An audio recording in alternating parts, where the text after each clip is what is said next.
वाडा भिवंडी महामार्गाच्या संत गतीने सुरू असलेल्या कामामुळे प्रवाशांमध्ये प्रचंड नाराजी पसरली आहे।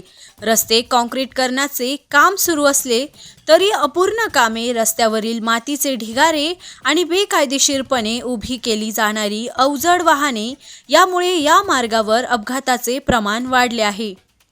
विशेषतः कुडूस नाक्यावर मोठ्या प्रमाणात वाहतूक कोंडी आणि समस्या उद्भवत असल्याने तातडीने उड्डाण पूल आणि सर्व्हिस रोड बांधण्यात यावा अशी मागणी जोर धरू लागली आहे।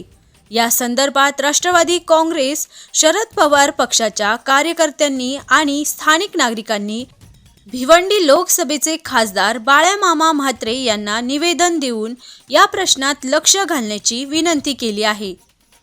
आरबी न्यूजसाठी मलिक शेख, मोखाडा।